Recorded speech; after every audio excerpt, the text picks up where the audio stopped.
Now we do something for very strong people because the protagonist, the character of this recipe is, the chili pepper.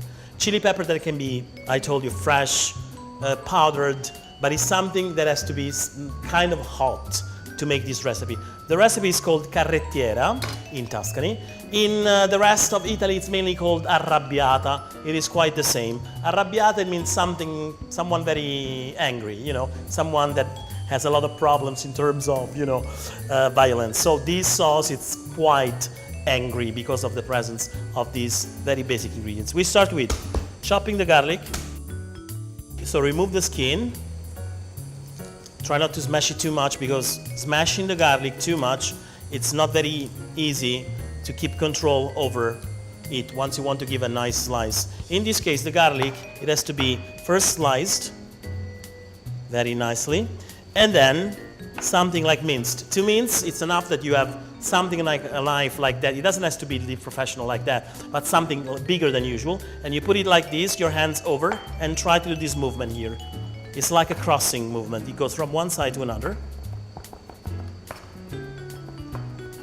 This sauce is quite different from the other sauces that are based of garlic and tomato sauce because most of the other sauces, they keep the garlic kind of chopped like bigger. In this case, you have to make something like a minced, like a paste, because it has to be a sauce that cooks together with all the elements. And usually I put the garlic and chili pepper together. In this case, I want to keep something like the real freshness of the chili pepper, so I'm not going to cook it, because you should know that the more you cook something spicy, the more it's going to be, kind of intense. So in order to keep the freshness, the nice fresh intensity of the chili pepper, I don't mix it with the garlic at the beginning, but I add it at the end. So the garlic has been minced, you put it in the hot pan.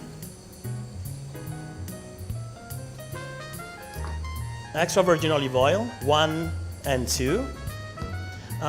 If you have a squeezer, it's something amazing to keep control of how much olive oil you put. I usually put rounds, okay? In this case, 2 rounds. Shake, hear this noise, it is the noise of goodness. So the garlic has to be nicely chopped and golden brown. I always add a little bit of salt in my basic soffritto because salt, puts away all the water, and the water helps so much the cooking. Another advice, if you use quite good amount of chili pepper like we do in this recipe, don't put pepper. The two things, they don't really like each other, especially in this kind of recipe. Okay, now the garlic is golden brown. What I do, I have some peeled tomatoes here. First I put the juice, then I put the tomatoes. Okay, and then saute.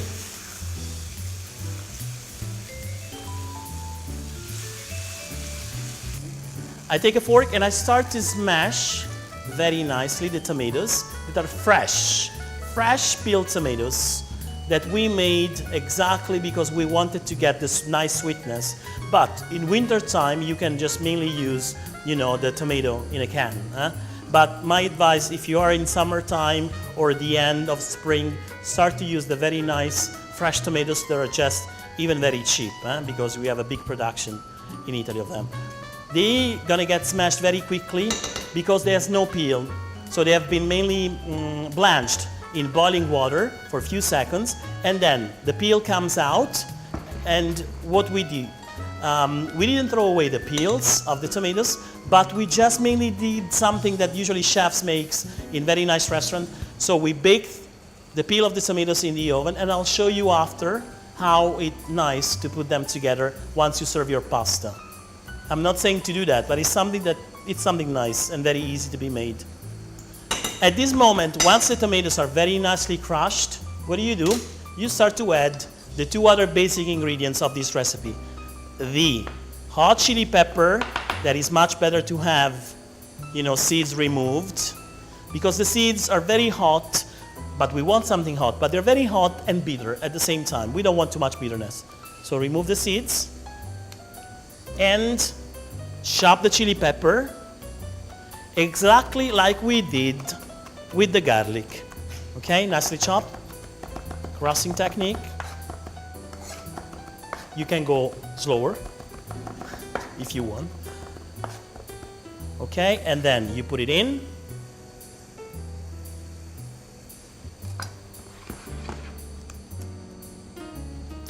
always keep a little bit of water next to you, because the water in any kind of sauce, it's fundamental to help the nicely and even cooking of all the elements. If you have vegetable broth, if I'm not asking too much, you can use it, but water is okay. Okay, keep it to medium flame, and then you prepare the final ingredient, that is quite good amount of parsley that you put in your cutting board. Try to keep it very tight in your hands, in your fingers, so roll it, and then you chop.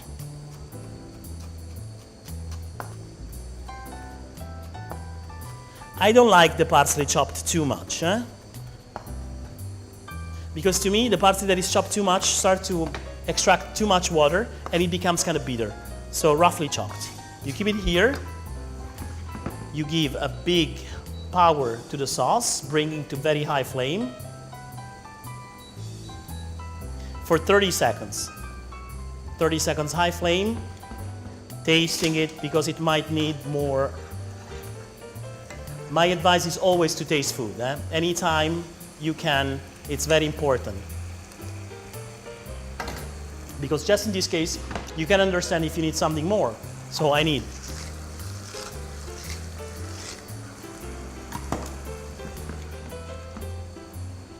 the parsley,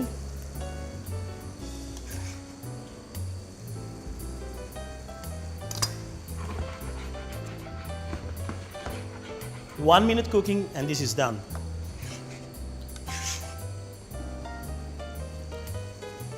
Okay. So we plate it. We plate it in this kind of cup here, so you understand fantastically how nice could be this sauce served. Even to put some croutons in. Okay, you don't need pasta.